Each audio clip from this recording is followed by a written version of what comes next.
I will be an enemy of you. There will be nothing that can stop me. Okay? And I want you guys to understand, this is not a threat. This is a promise. There will be nothing that can stop me. I will release every single text message. So to those of you who are trying that, I'm seeing the messages. I am telling you to back off right now. Like right now, don't do it, okay? Don't you think about it. I know exactly who you are. I know exactly who you were that were exerting pressure. Don't you pretend to be noble now and say nice things about Charlie Kirk and think you're gonna slide into his chair, okay?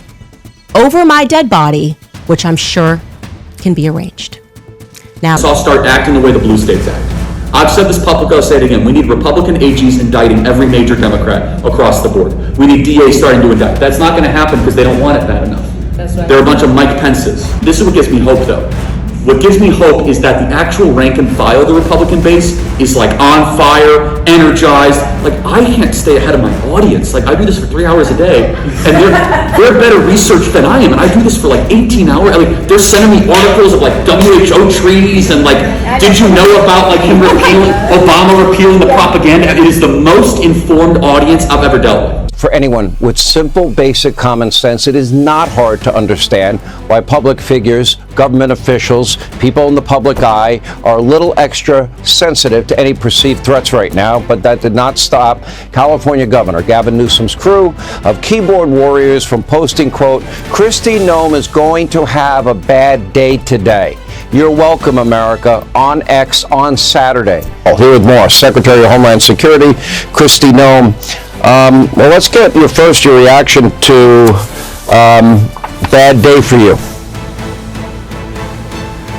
Well, it was cryptic, and it was really menacing. I would say, Sean, it immediately panicked my family and friends. Within, I would say, a couple of minutes of that being posted, I started to get text messages and phone calls, family, my kids saying, are you okay, Mom? Are you fine? They know the threats that I've had. They know the threats that they've had, the things that have happened to them because of politicians like this that say things and somebody grabs onto them that has an agenda, the cartels and criminals that have threatened our family already. So when you get a post like that by a governor, immediately, my staff and family think, what is going on? What does he mean? And we're trying to figure it out. So, this is a day and age where we've always known that words matter, but there's been real consequences that we have realized that have happened to incredible people like Charlie that we'll have to live with forever.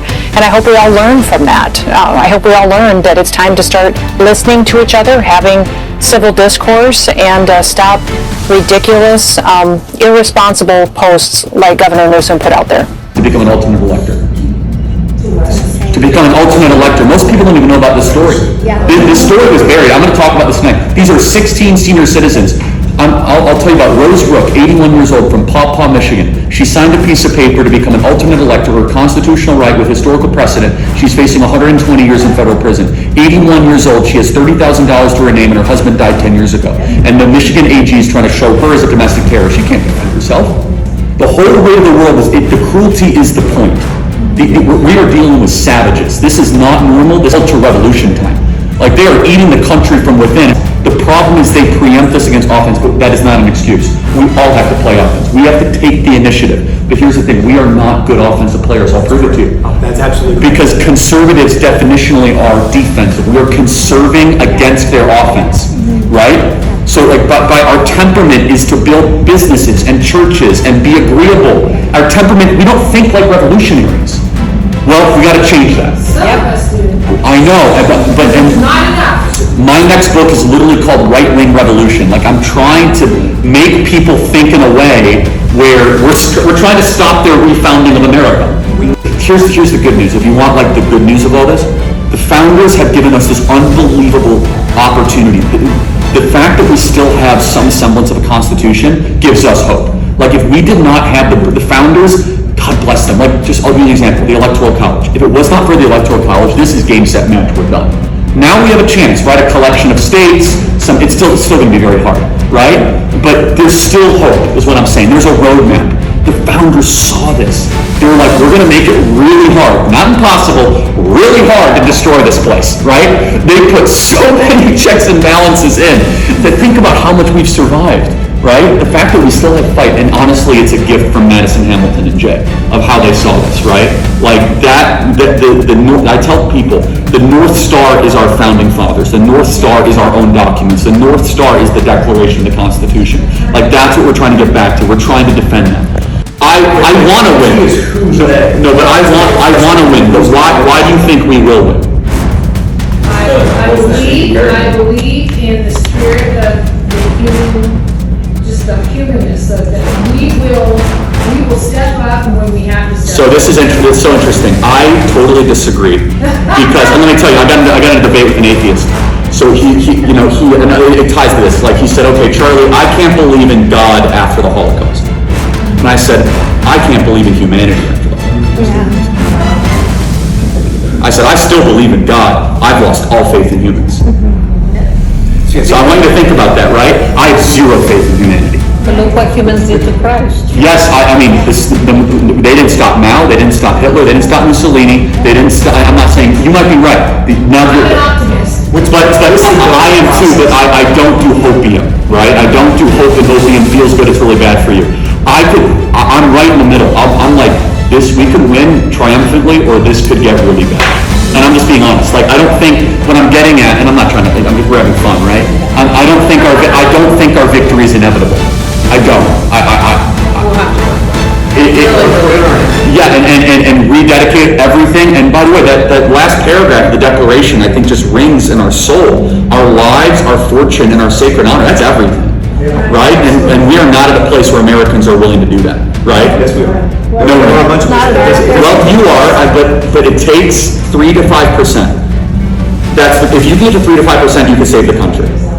So that's the good question, right? Are we there? I'm not being pessimistic. I'm being real, right? But what's the method? What is this? That's what's missing. I watch shows and books, and what's the? Well, all of the above. All of the above. You have to, first and foremost, politics is a vector, right? California's in a different spot. I'll be honest. The all-out, like weak-kneed, spineless red states, you would, if you came in and you did not know the composition of this country, you would think Democrats control like every governor's mansion, every AG. What is the method? The method is Oklahoma, Kansas, South Dakota, South Carolina, Arkansas start acting the way the blue states act. I've said this publicly, I'll say it again. We need Republican AGs indicting every major Democrat across the board. We need DAs starting to indict. That's not going to happen because they don't want it bad enough. There are a bunch of Mike Pences. This is what gives me hope, though. What gives me hope is that the actual rank and file of the Republican base is like on fire, energized. Like I can't stay ahead of my audience. Like I do this for 3 hours a day, and they're better researched than I am. And I do this for like 18 hours. Like they're sending me articles of like WHO treaties and like, did you know about like him repealing, Obama repealing the propaganda? It is the most informed audience I've ever dealt with. That's like a massive shot in the arm of optimism, right? That shows that good things are happening. What drives me nuts, and we got to change it, is our leaders are so disconnected from the voters. And California is its own thing.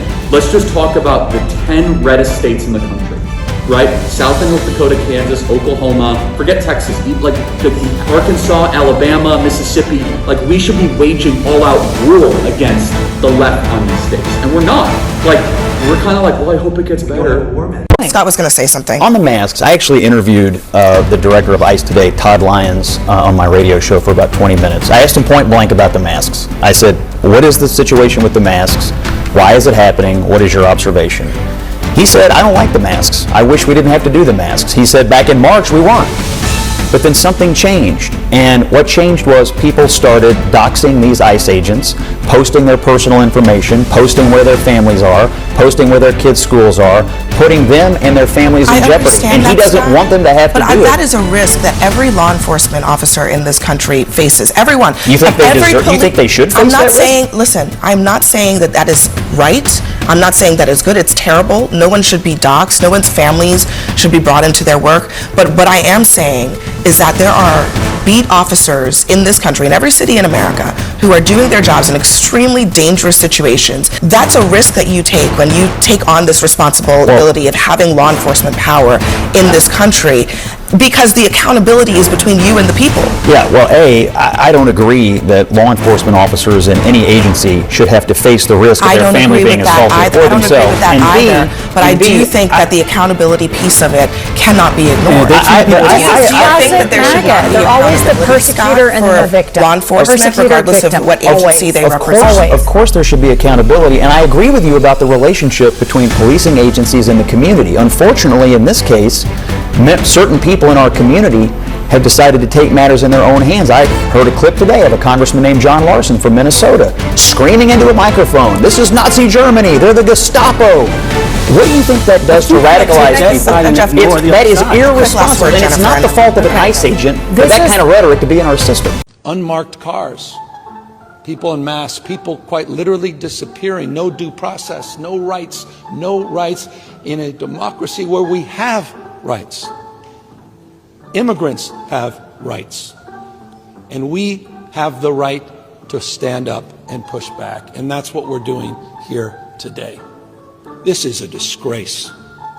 Bill, the first in the nation, saying enough. To ICE, unmask. What are you afraid of? What are you afraid of? What are you afraid of?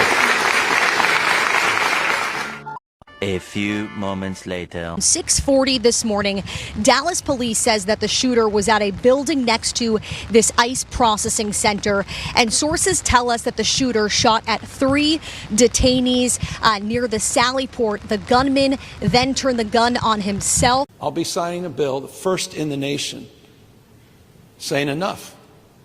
To ICE, unmask. What are you afraid of? And he shot and killed himself. We're told that 2 of these detainees were also killed. Sources say that there were no ICE agents that were hurt or shot in this. There were also no officers. So again, Bill, you have 3 detainees. 2 of them were told died.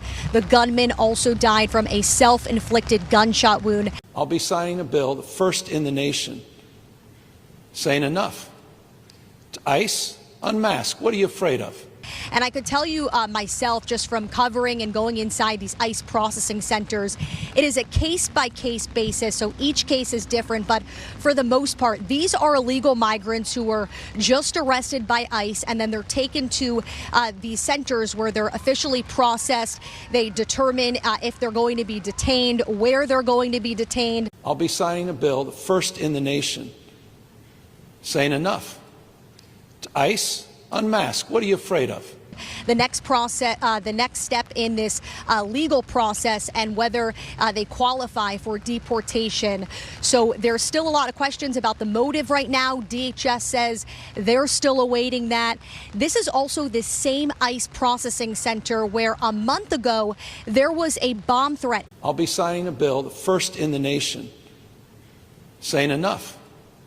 To ICE, unmask. What are you afraid of? And a man was arrested for that. So this ICE processing center, Bill, has been the target of attacks before. For anyone with simple, basic common sense, it is not hard to understand why public figures, government officials, people in the public eye are a little extra sensitive to any perceived threats right now. Flashback. Who were these suspects who were fired, who actually fired the shots and were later arrested? Who were they, Tom?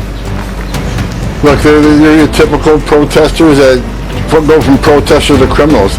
The attack on ICE officers, you've covered it many times, is up nearly 700% now. We were talking 500% a couple weeks ago, so it continues. The rhetoric against the men and women of ICE is skyrocketing, especially by members of Congress. We have senators, we have Congress people that compare ICE to the Nazis, compare ICE to racists, and it just continues. So the public thinks, well, if a member of Congress can attack ICE, why can't we? So the rhetoric has to stop. Or it's a matter of time for someone to, one of the ICE officers goes down or a criminal goes down. We already see an officer go down. To be clear, so these were American citizens? These weren't illegals who opened fire? No. As far as the investigation, I want to get ahead of the local investigation on this, but they appear to be agitators, people that are protesting ICE operations, damaging ICE property, want to attack ICE officers. But that did not stop California Governor Gavin Newsom's crew of keyboard warriors from posting, quote, "Kristi Noem is going to have a bad day today. You're welcome, America," on X on Saturday. I'll be signing a bill, first in the nation, saying enough. To ICE, unmask. What are you afraid of? For anyone with simple, basic common sense, it is not hard to understand why public figures, government officials, people in the public eye are a little extra sensitive to any perceived threats right now. We want to make a couple of things clear. One is that I know these people, and they were not laughing, they were not reacting that way about Charlie Kirk's assassination. So Harvey decided to release this apology video exposing how full of shit he is. He's not sorry that it happened, he's sorry that he got caught. And instead of being honest and firing those employees, he then proceeds to lie to us thinking that we're gonna fall for what he's saying. In that video, he claims that his employees are screaming and cheering for a car chase that they were watching. 5 o'clock Eastern. Janet,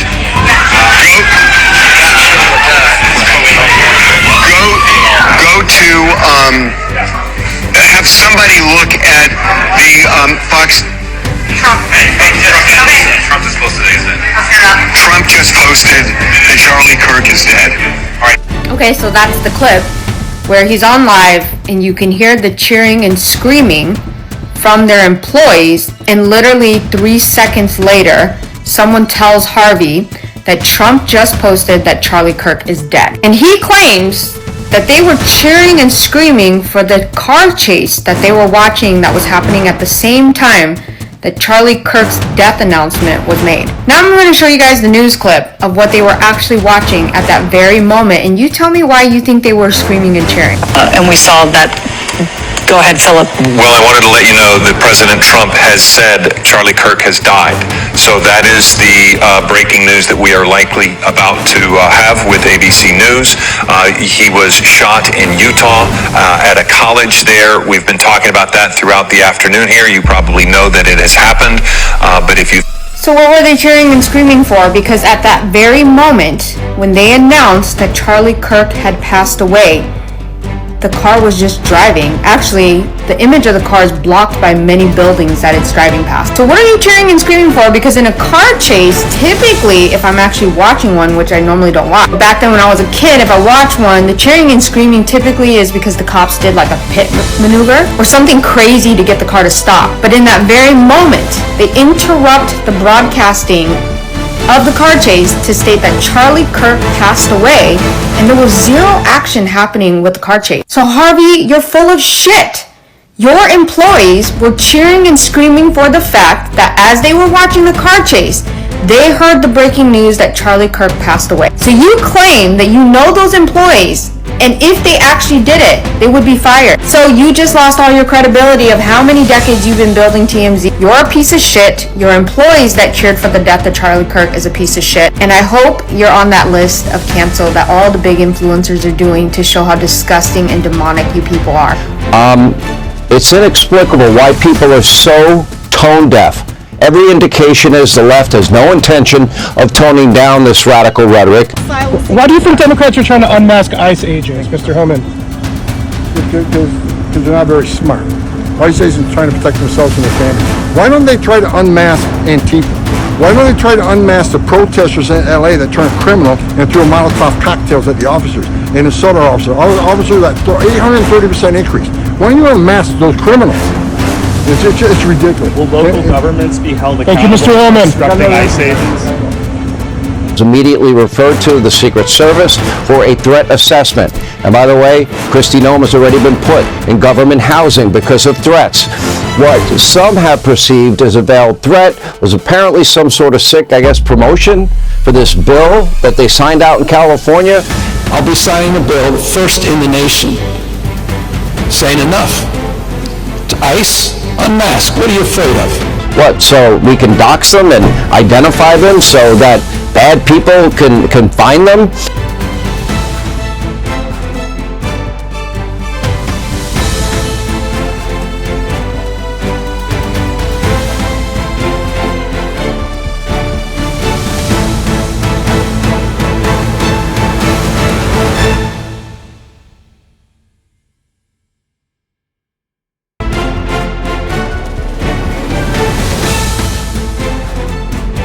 Let me give you some facts first. No state government has the authority over federal agents. We do have something called the Supremacy Clause.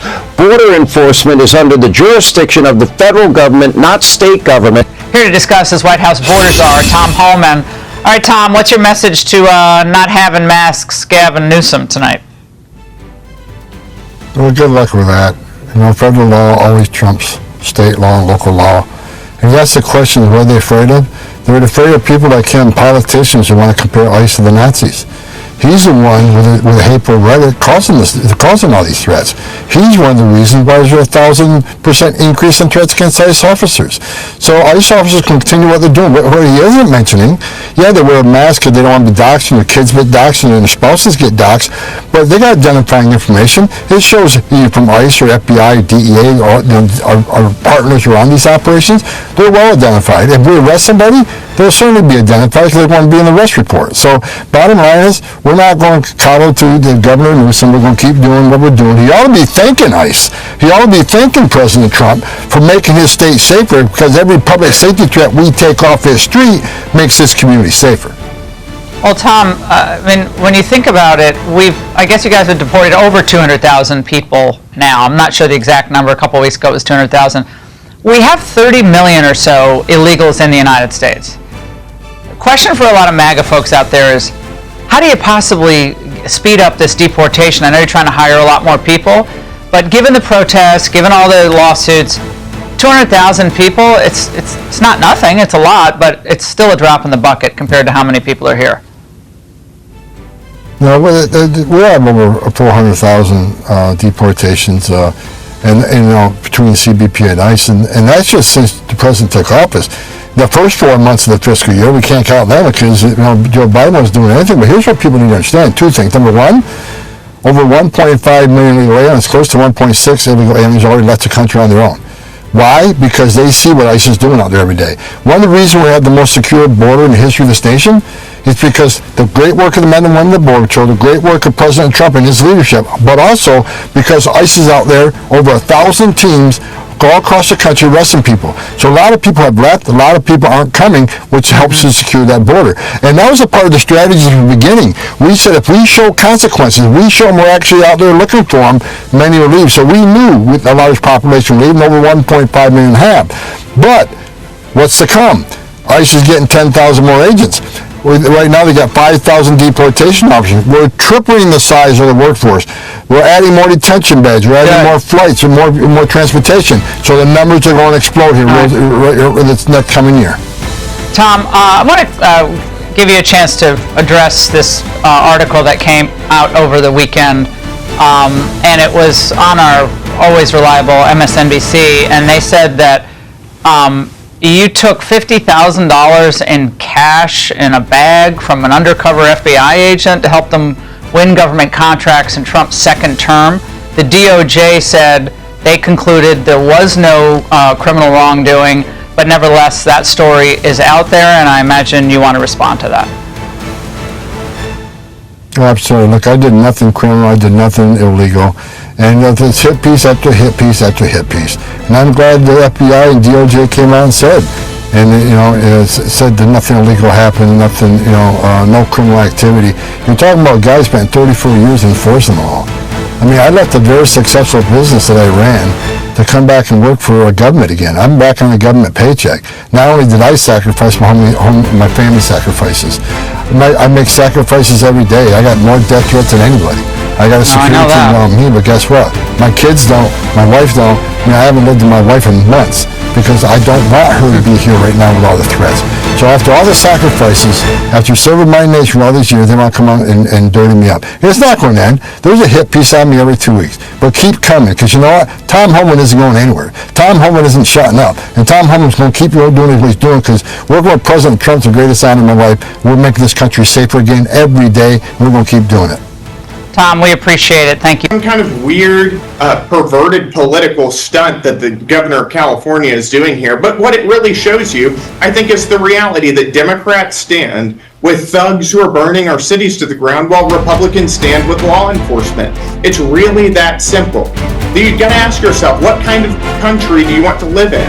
Do you want to live in a country where people are rioting and looting and burning businesses down and throwing rocks through your bedroom window at night? Or do you want to live in a country that identifies and really adheres to the rule of law? That's what Republicans are bringing here. That's what Democrats have been fighting against. Now, as the Department of Homeland Security itself posted, this is all some a pointless and random PR stunt coming at a time when threats against ICE agents have exploded by some 1,000%.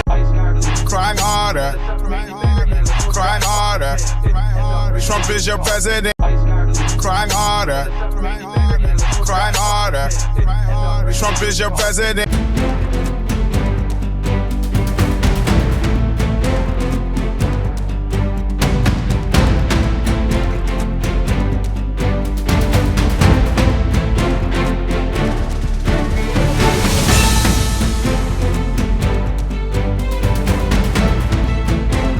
I will be an enemy of you. There will be nothing that can stop me. Okay? And I want you guys to understand, this is not a threat, this is a promise. There will be nothing that can stop me. I will release every single text message. So to those of you who are trying that, I'm seeing the messages, I am telling you to back off right now. Like right now, don't do it, okay? Don't you think about it. I know exactly who you are. I know exactly who you were that were exerting pressure. Don't you pretend to be noble now and say nice things about Charlie Kirk and think you're going to slide into his chair, okay? Over my dead body, which I'm sure can be arranged. Now, on the 3 unfired casings read, "Hey fascist!" exclamation point, catch exclamation point. Do you think Donald Trump is a fascist? Yes, I do. No one has ever been more dangerous to this country than Donald Trump, and he is a fascist to his core. Hey, let me shut down the Senate! We are at war! We're in a war right now. We are at war. So you have to be willing to do whatever is necessary in order to save the country. And that's why the gloves are off. Donald Trump and the MAGA Republicans represent an extremism that threatens the very foundations of our republic. And yes, there are many threats to democracy. We see it with these extreme candidates. I just don't even know why there aren't uprisings all over the country, and maybe there will be. You can only push people so far, and then they start to take matters into their own hands. What the American public want is for us to bring actual weapons to this bar fight. This is an actual fight. You know, this is literally call to arms. The MAGA movement is a threat. Michelle says that, when they go low, we go high. No. With all due respect, if they go low, we don't go high. When they go low, we kick them. We take them to the mud and choke them out. And make sure that they stay down. And you know what? Kick them when they're down, because they deserve it. Get up in the face of some Congress people. We are going to be in your face. We are going to be on your...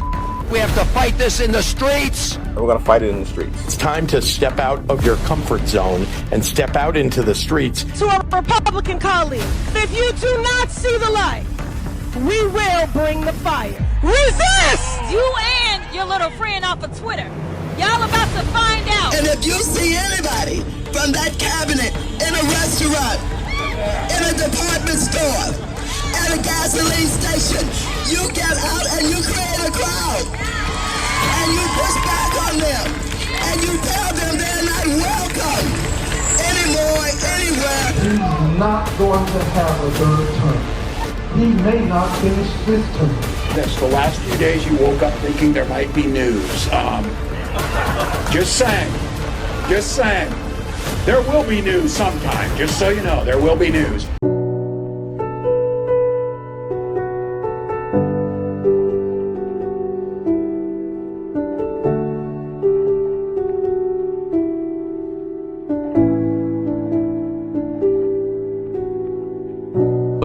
I want to be remembered for courage for my faith. That would be the most important thing. Most important thing is my faith in my life.